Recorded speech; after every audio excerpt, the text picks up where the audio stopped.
প্রতিটি গানেরই জন্ম কোনো না কোনো গল্প থেকে, আর প্রতিটি গল্পের পেছনেই থাকে কিছু অনুভূতি। তেমন কিছু গল্প, তেমন কিছু অনুভূতি আর প্রিয় কিছু গান নিয়ে আমাদের নিয়মিত আয়োজন এসএ নিউজ ডেস্ক নিবেদিত গল্প গানে আড্ডায় আপনাদের সাথে আছি আমি এইচ এম ইমরান।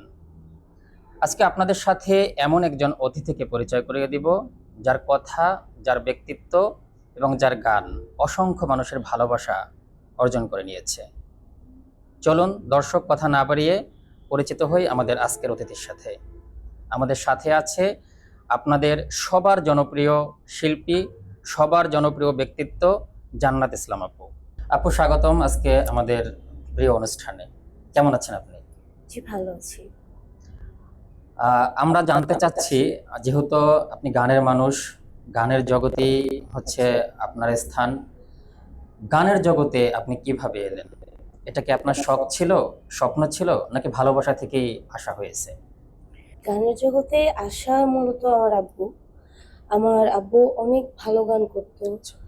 আমার বোনও গান করে। আমার বোন প্রথমে গান করা শুরু করে, তারপরে আমার গানের জগতে আসা। তাদের ভালো লাগার দিক থেকেই আমার আসা। আমার বাবা আমার এই জিনিসগুলো খুব অ্যাপ্রিসিয়েট করতো। সে বলতো, তুমি গান শিখো, তুমি যেহেতু ভালো গান করো শিখো। আমার আব্বুর হাত ধরেই এই গানের জগতে আমার আসা। প্রত্যেকটা শিল্পীরই ইচ্ছে থাকে যে দর্শকদের সামনে গান গাওয়া। আপনার মঞ্চে প্রথম গান গাওয়ার অনুভূতিটা যদি আমাদেরকে বলতেন। স্যার আমাকে গান শিখায়, সেই স্যার আমাকে প্রথম থেকে স্বরলিপি, প্রথম থেকে গানের রাগ, মানে গানের প্রত্যেকটা অক্ষর সে আমাকে ধরে ধরে শেখায়। তো তার অবদানটা আমার জীবনে অনেক বেশি গুরুত্বপূর্ণ। তার হাত ধরেই আমার প্রথম স্টেজে ওঠা। সে আমাকে উৎসাহ না দিলে বা সে যদি আমাকে সাহস না দিত, আমি হয়তো বা হাজার হাজার দর্শকের মাঝে আমি গান করতে পারতাম না।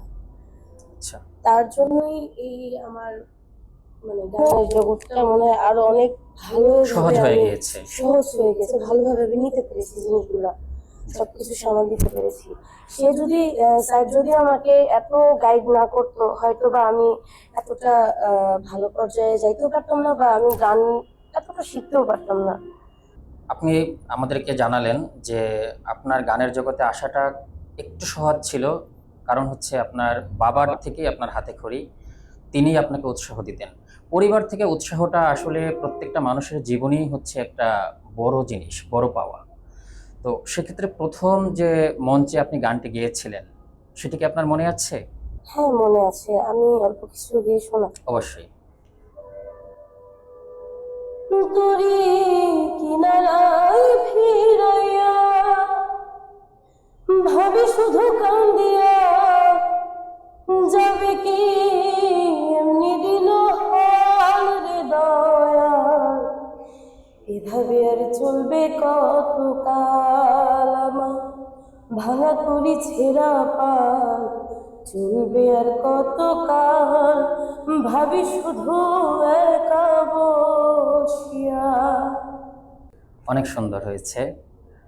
প্রথমবার নিজের গান দর্শকদের মুখে শুনে কেমন লেগেছিল?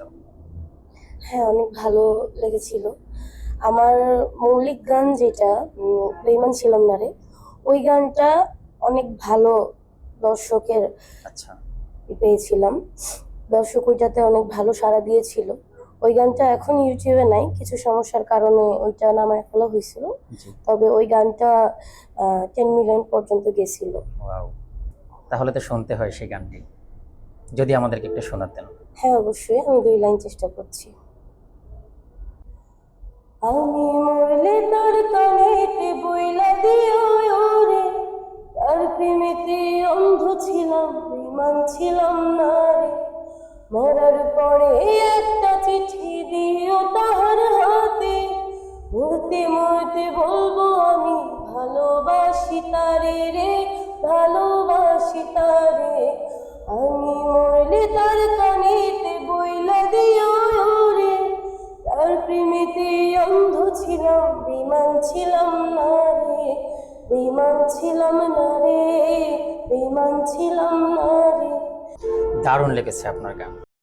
আপনার জীবনের সবচেয়ে বড় প্রাপ্তি কি? আমার জীবনের সব থেকে বড় প্রাপ্তি হচ্ছে এত এত মানুষের ভালোবাসা, এত এত দর্শক আমাকে ভালোবাসা দিচ্ছে, জি, আমার গান তাদের মন ছুঁয়ে যাচ্ছে। এটাই আমার জীবনের সব থেকে বড় প্রাপ্তি।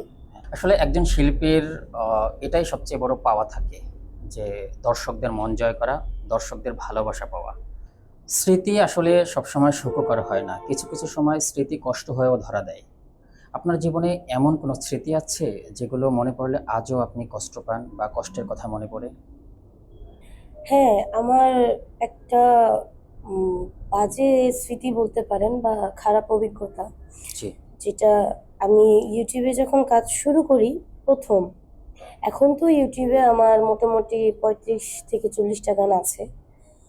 তো প্রথম যখন আমি যাত্রা শুরু করি তখন আমাকে একটা চ্যানেলের মালিক আমাকে বলেছিল যে তোমার গলা ভালো তো কি হয়েছে, তুমি দেখতে তো কালো, মানে আমার শরীরের রংটা চাপা বলে উনি জি, আমাকে বলেছিল যে তোমার গান মার্কেটে খাবে না, জি, তোমার গান মার্কেটে ওইভাবে ধরবে না, কারণ তুমি একটু চাপা চাপা তোমার গায়ের রং। জি। এটাই আমার জীবনের সব থেকে খারাপ একটা অভিজ্ঞতা বলতে পারেন। এখন ওই ব্যক্তি আমাকে ফোন দিয়ে গানের জন্য বলে যে একটা গান করে দাও বা 4-5টা গানের জন্য আমাকে ভয়েস দিতে বলে সেই ব্যক্তি। সেটাই আমার কাছে খুব খারাপ লাগে এখনো মনে পড়লে। আচ্ছা। ওইটা আমার ক্যারিয়ারের খারাপ অভিজ্ঞতা বলতে পারেন, ওইটা শুরুর দিকের অভিজ্ঞতা বলতে পারেন। আসলে পরাজয় ডরে না বীর, একটা কথা আছে। আপনার ভেতরের যে স্বপ্ন, যে সাধনা, যে স্পৃহা আপনাকে আসলে থামাতে পারেনি। আপনি আজকে প্রমাণ করে দিয়েছেন যে গানের জন্য শরীরের বর্ণ প্রয়োজন হয় না। গানের জন্য দরকার একটা ভালো কণ্ঠ এবং ভালো চর্চা, এবং এটাকে নিয়ে সাধনা করা, ধরে রাখা। তো আপনার জীবনে একটি দুঃখের বা কষ্টের একটা মুহূর্তের কথা শুনলাম, যেটা আসলে আমি এটাকে কষ্ট মনে করি না। আমি আশা করি দর্শকরাও এটাকে কষ্ট মনে করবে না। তারপরেও বলতে চাই যে আপনার গানের জগতে আসার পেছনে আমরা জেনেছি যে আপনার বাবার উৎসাহ ছিল। তো সেক্ষেত্রে আপনি কি কখনো গানের জগতে আসার পেছনে কখনো বাধার সম্মুখীন হয়েছেন? বাধা বলতে আমার বাবা তো হচ্ছে আমার গানটা সব থেকে বড় যোদ্ধা আমার সাথে। জি, আহ, আমার ফ্যামিলির কিছু কিছু মানুষ ছিল যারা এই যাত্রায় বাধা হয়ে দাঁড়িয়েছে আমার সামনে, তাদের নামগুলো নাই বলি। জি, জি, জি, অবশ্যই, অবশ্যই। তো একদিকে আমার আব্বুর সাপোর্ট ছিল যে না তুমি এগিয়ে যাও, আর আরেকদিকে তাদের পিছু টান ছিল যে না গান করা যাবে না, সমাজ কি বলবে, দুনিয়ার মানুষ কি বলবে, আত্মীয় স্বজন কি বলবে। আমার বাবা একটা কথা বলতো কি, যে তোমার মেধা আছে, তোমার গায়কী ভঙ্গি ভালো, তোমার গলা ভালো, তুমি কেন করবে না, তোমার এটা ইচ্ছা, তুমি এটা এগিয়ে নিয়ে যাও, আমি তোমার পাশে থাকবো। আমি যতটুকু বুঝি যে ইচ্ছা করিলে উপায় হয়, সাধনা করো এগিয়ে যাও, হবেই জয় সুনিশ্চয়। ইচ্ছে যখন আপনার ভেতরে থাকবে, তখন ইচ্ছে শক্তিটা আপনার কঠিন শক্তিতে রূপ নিয়ে আপনার স্বপ্নটাকে বাস্তবায়িত করার জন্য ওটার পেছনে লেগেই থাকবে। কিছু জটপট প্রশ্ন করি। সকাল না রাত? সকাল। শীত না গ্রীষ্ম? শীত। চা না কফি? চা। গল্প না গান? গান। পরিবার না বন্ধু? পরিবার। আপু, আমাদের অতিথি যারাই আসেন, আমি একটা প্রশ্ন বরাবরই করে থাকি। সেটা হচ্ছে, নতুন যারা গানের জগতে আসতে চায় বা গান শিখতে চায়, আসলে গানের ক্ষেত্রে বিশেষ করে মেয়েদের আশাটা খুবই বাধা। আমাদের সমাজ বলেন, পরিবার বলেন, বিভিন্ন জায়গা থেকে মেয়েদের জন্য খুব বাধা হয়ে থাকে। আপনি একজন মেয়ে হিসেবে আজকে আহ, দর্শকদের জনপ্রিয়তা অর্জন করেছেন, সবার ভালোবাসা অর্জন করেছেন গান দিয়ে। নতুন যারা গানের জগতে আসতে চায় তাদের জন্য আপনার কিছু পরামর্শ? আমি নতুনদের এটুকুই বলবো, গানের প্রথম থেকে শুরু করে যত যা আছে প্রথম থেকে শিখতে হবে। এটা করতে হলে অনেক পরিশ্রম দরকার, কঠোর পরিশ্রম দরকার এবং ধৈর্য থাকতে হবে, ধৈর্য ধরে লেগে থাকতে হবে। এইটুকুই আমি তাদের জন্য পরামর্শ দিতে চাই। যদি জীবনকে একটি গানের সাথে তুলনা করতে বলা হয়, তাহলে কোন গানটিকে বলবেন? আমার নিজের গাওয়া, আমার এই গানের জগতের ক্যারিয়ারে বা আমার জীবন জি কাহিনী যেটা, জি সেটা আমার গানের মধ্যেই ফুটে ওঠে জি এক প্রকার। সেই গানটা এখন মোটামুটি ইউটিউবে আছে, 5 মিলিয়ন পর্যন্ত গেছে। সেই গানটার এক প্রকার আমার জীবনের সাথে মিল অনেক বেশি। একটু শুনতে চাই। অবশ্যই আমি 2 লাইন চেষ্টা করছি। ও আল্লাহ, এমন জীবন কেন দিলা, বুঝি না তার ভাব, মনটা ভাঙা ছিল বুঝি বেঈমানের স্বভাব।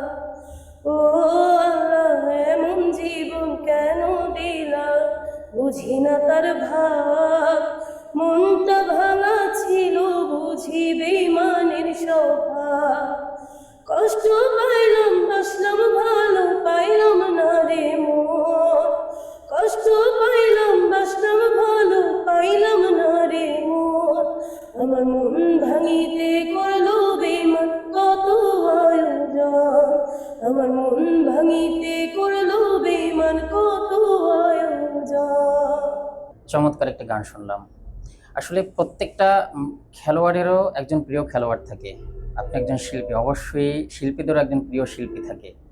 আপনার জনপ্রিয় বা আপনার পছন্দের একজন শিল্পীর নাম যদি বলতেন।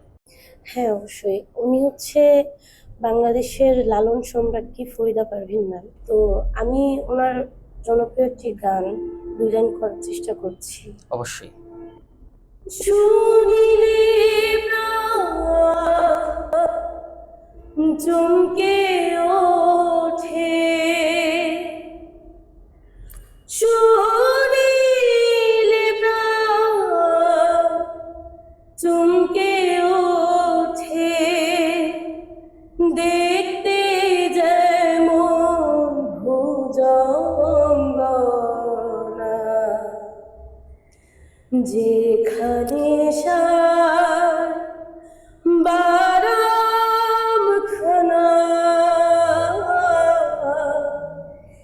যেখানে সার বারামখানা। দর্শক, সত্যি অসাধারণ কিছু গান শুনলাম, কিছু কথা শুনলাম। দর্শক, আজকের অনুষ্ঠানে আমরা শুধু গান শুনিনি, জেনেছি একজন মানুষের জীবনের স্বপ্ন, সংগ্রাম, সাধনা, আত্মবিশ্বাস এবং ভালোবাসার অজানা কিছু গল্প। আবারও দেখা হবে আপনাদের সাথে নতুন কোনো অতিথিকে নিয়ে, কোনো অজানা গল্প নিয়ে আবারও হাজির হব আপনাদের সামনে। ততক্ষণ পর্যন্ত ভালো থাকুন, সুস্থ থাকুন। বিদায় নিব, যাওয়ার আগে গানে গানে আমাদের অতিথির কাছ থেকে বিদায় নিব। চলুন আমরা গানে গানে বিদায় নিই। জি, অবশ্যই। আমি আমার একটি মৌলিক গান দিয়ে শেষ করছি। তবে আমি আমার দর্শককে এবং ভাই আপনাকে অনেক ধন্যবাদ জানাতে চাই আমাকে এই অনুষ্ঠানে আমন্ত্রণ করার জন্য।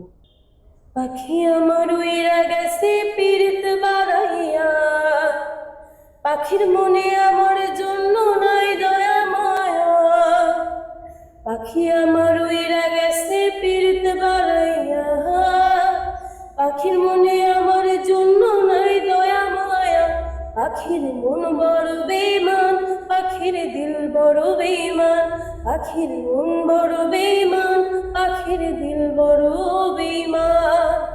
বুঝলি না রে অবুঝ পাখি ভাঙলি আমার মন, এমনিতে তুই পাখিরে করছিলাম আপন। বুঝলি না রে অবুঝ পাখি ভাঙলি আমার মন, এমনিতে তুই পাখিরে করছিলাম আপন। পাখির লাগি কান্দে আমার প্রাণ, দিল বড় বেঈমান, পাখির মন বড় বেঈমান, পাখির মন বড় বেঈমান।